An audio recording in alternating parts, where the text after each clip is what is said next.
Parable of the Sower was written in 1993 by Octavia Butler. The book is set in the dystopian version of 2020 US, specifically in California, after the collapse of society due to mass poverty, corporate greed, and climate change. The story is told through the eyes of the main character, Lauren Olamina, and she has this condition, a neurological condition, called hyperempathy. It allows her to feel any pain or sensation that she witnesses. Note that it has to be something that she witnesses is based off of like what she can see rather than some type of magical ability. This hyperempathy, or sharing as it's known colloquially, makes Lauren super vulnerable in this society. It's also able to be exploited either through faking an injury or through injuring someone else within her line of sight. So the book starts off with Lauren developing this new belief system called Earthseed. Earthseed's principal tenet is that God has changed and that we have the responsibility to shape God to save ourselves. The tenet could be explained through this verse written in Lauren's diary. All that you touch, you change. All that you change, changes you. The only lasting truth is change. God is change. So when Lauren's community is destroyed by burning and looting, she travels north with other survivors and ends up spreading the word about her new belief system. Overall, I gave this book a 4 out of 5. I really like the themes of this book, which to me, I thought the themes were about survival through adaptation and adjustment. That's something that we could all, use. That, and I thought that Octavia Butler really kind of gave us a format or a blueprint, if you will, on how to save ourselves. And I think a lot of us missed it. I feel like this book should have been required reading. Maybe a few things would have been different, but yeah, I thought this book was extremely well written. It managed to drive home a lot of points without feeling very preachy, which I know that's kind of a main complaint that a lot of people have with some science fiction books. So a few of my more favorite notable moments would probably be, a lot of them are like concentrated in the beginning of the book, just going ahead and let you off. One of the arguments that the main character Lauren has with her friend Joanne is about telling the future. So Lauren says that we need to prepare and to get ready for the worst available conditions. I'm trying not to spoil anything. And Joanne was like, things are good now because they lived behind a wall, so there was this veil of safety that she had. And you can't tell the future. You don't know that things are going to be that bad.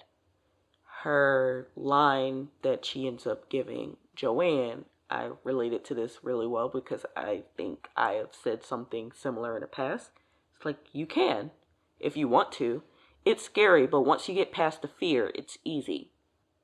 And I'm going to skip a few other things or whatever, but yeah, her hypothesis was that they'll die there if they don't get busy on and work on a way to survive.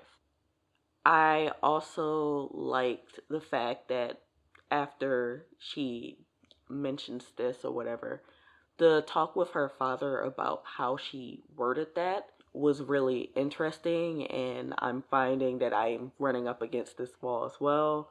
But this isn't about me. I just think that this is a really good way to basically teach us how to relate and talk to one another.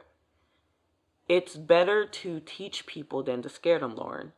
If you scare them and nothing happens, they lose their fear and you lose some of your authority with them. It's harder to scare them a second time, harder to teach them, harder to win back their trust. Best to begin by teaching. Like, Octavia just said a whole word there.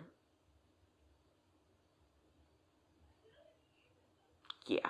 Along with that, her father also goes on to explain that if you can think of ways to entertain them and teach them at the same time, you'll get your information out, and all without making anyone look down. Lauren, of course, asks about looking down, and what he says is basically into the abyss. It's like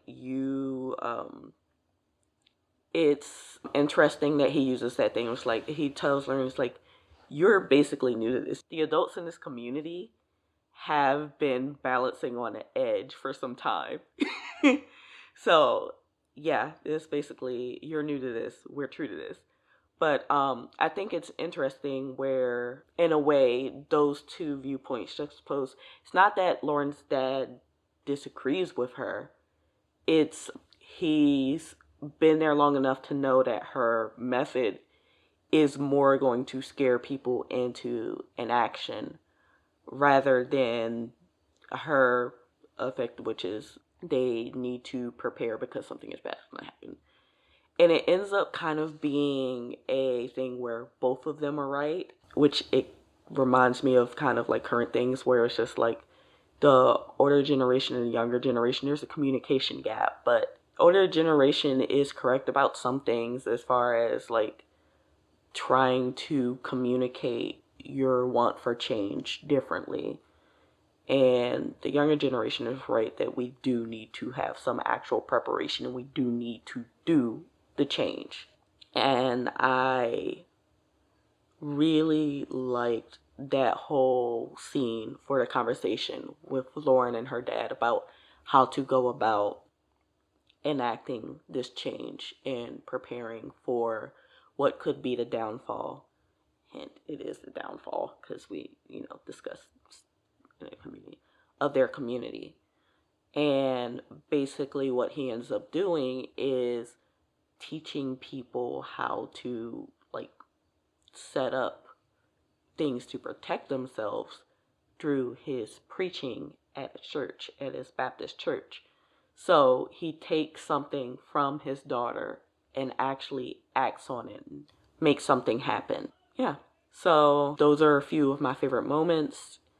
Like I said, I really like this book. I think that Octavia Butler may or may not have predicted the future, and she gave us the blueprint, and we just didn't read it. Alright, that's the end of this short review. Thank you for coming. If you like more of these short reviews, I will try my best to do more. Like and subscribe. Thank you. Bye.